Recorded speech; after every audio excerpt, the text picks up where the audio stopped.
Wait a minute. There. Let's put it over there. Hey, how you doing? Welcome to Homebrew Wednesday. This is number 48. I'm getting pretty close to a year here.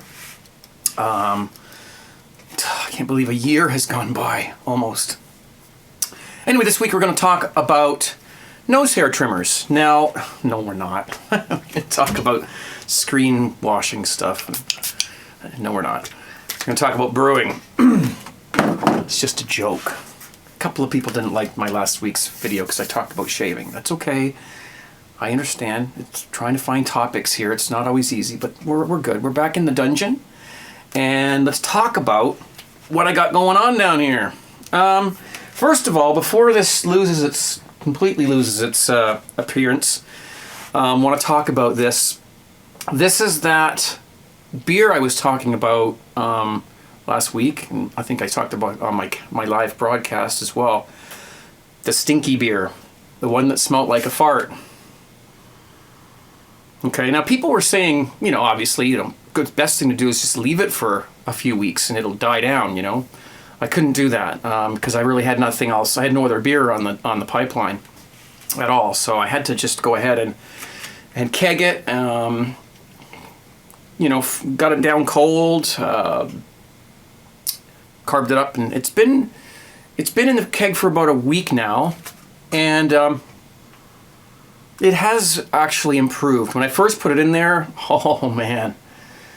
Woo, who cut the cheese? Yeah, it was, it was bad, but it really has calmed it. You can see that it's, I don't know where do I have a flashlight here? This never works on camera anyway. The glass is frosted up, so it's not going to work anyway. It's pretty clear. It does taste okay. In fact, it tasted fine from the beginning, to tell you the truth. It had that terrible smell, but the taste was okay. And actually, this particular kit that I did, which is a Cooper's IPA, must have been a really fresh can because the hops were very prominent in this beer. I didn't add any. I just did the kit itself, and it had a lot of hop aroma when I was making it.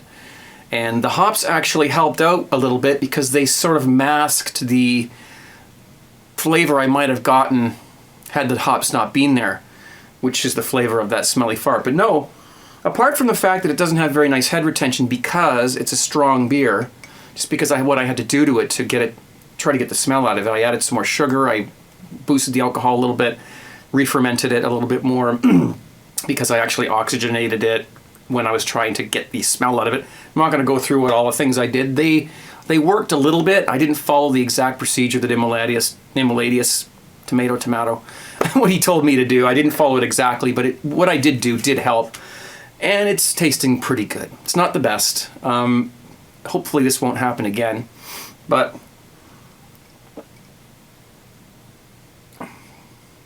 I can taste the hops pretty prominently, actually.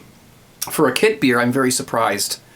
Without adding any extra hops, I'm very surprised how much hop flavor this has.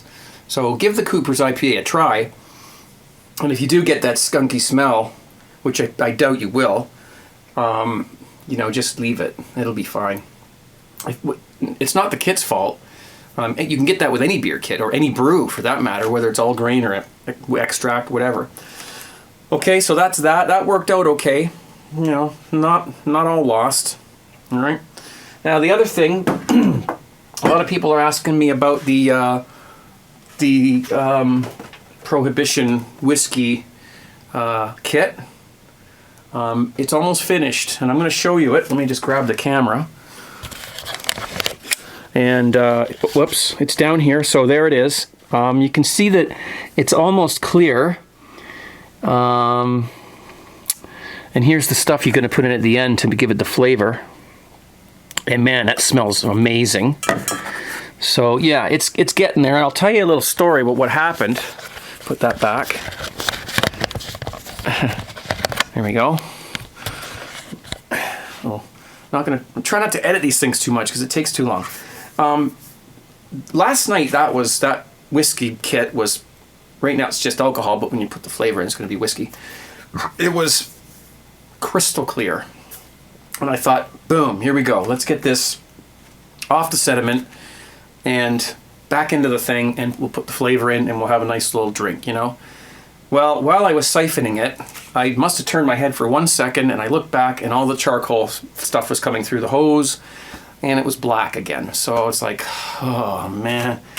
So it only took a day for it to clear prior to this, from the time when I added the clearing stuff to put, you know, in there. So I thought it would be clear by now, because it's only been a day since the siphoning accident. But it's not. It's still hazy, and I'm disappointed, because I was this close to being able to have a drink of it, to see what it was like finally, because it's been, God, a month and a half. That's not the fault of the kid. That's my fault. I lag and procrastinate, and I don't do things when they're supposed to be done. But anyway, I did taste the what is there, I guess the wash or whatever it is now that it's been fermented.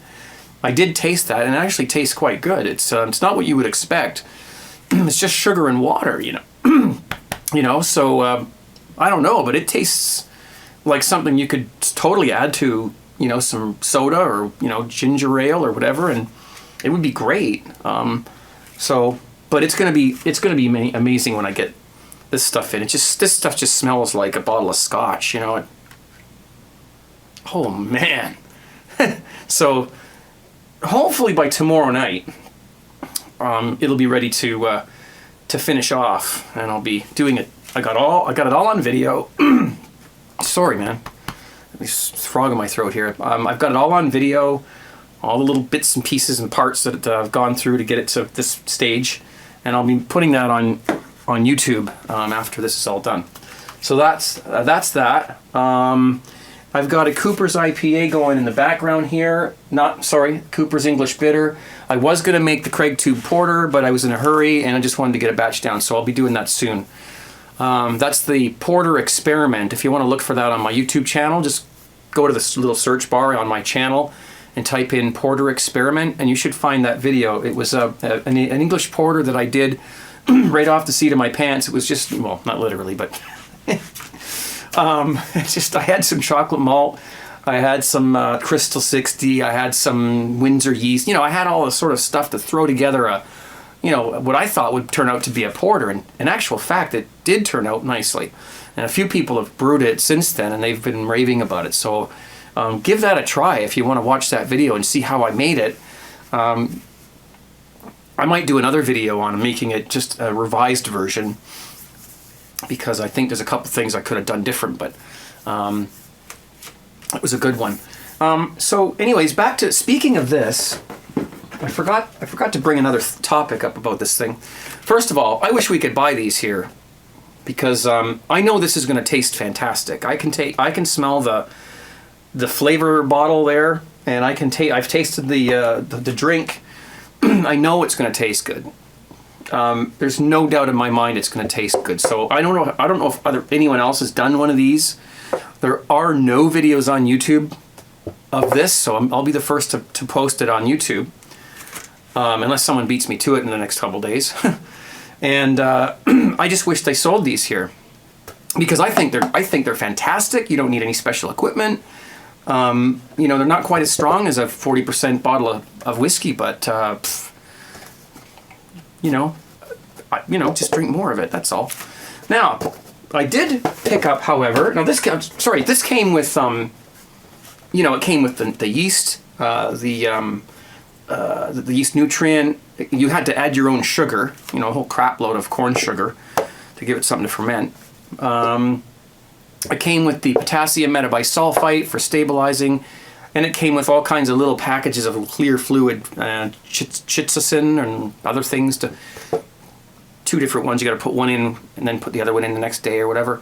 It came with everything that you needed to make this into a nice clear whiskey. So I went to my home brew shop. Just a second. And I asked them about it, and I even took that thing with me, the box, and I asked them about it, and they didn't have that, but what they did have was they have this, and they have these. Now, this is, I think the yeast nutrient and the yeast are in this half, And the charcoal used for, or maybe it's the other way around. I don't know. Anyway, the yeast nutrient in this half, the charcoal's in this half, something like that. But it makes 5 gallons. 5 gallons of that clear stuff that's 20% alcohol. And I just don't know what I'm going to do with 5 gallons of the stuff. Because these little bottles here, they're about $5 each.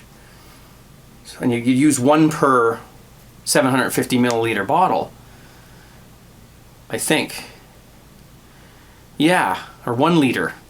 Not this. This does that whole thing, but the little ones that you can buy, that I can buy. Well, I'll show you one right now. Here's one right here. This is a Sambuca. Yeah, I'm not going to open it because they leak after you open them, and I lost one due to that. This does one bottle of Sambuca, but you got to add like sugar, maltose. By the time you add all these things, it's not 20% anymore. So I don't know. I don't know whether I should, what I should do with this thing. It was only $6. You got to add like 9 pounds of sugar to it. And it does 5 gallons. You end up with 5 gallons of that clear 20% fluid over there. And then you gotta, I don't know. Then you gotta buy the stuff to clear it. You gotta buy the stabilizer. You gotta buy the clearing stuff. I don't know how much to use. This is obviously 5 gallons, whereas that over there is only 1. I don't know. So I've been procrastinating. I don't want to tie up a fermenter, and just because, I don't know. I'll do it eventually, and I'll let you guys know how it works out. There it is. I'm sorry, I move things around a lot when I show stuff on camera. I apologize for that. But that's what it looks like. And that's what it is. So we'll see. I have a lot of brewing ingredients that I bought. You probably saw that when I showed it all in a big 50-pound bag of two-row. And I've had all this stuff, and I just haven't had time to brew. I've just been doing the quicks, the kits, and they turn out fine, and they're quick. I've got all the malt. Let's show you the fridge here. Let's grab the camera again.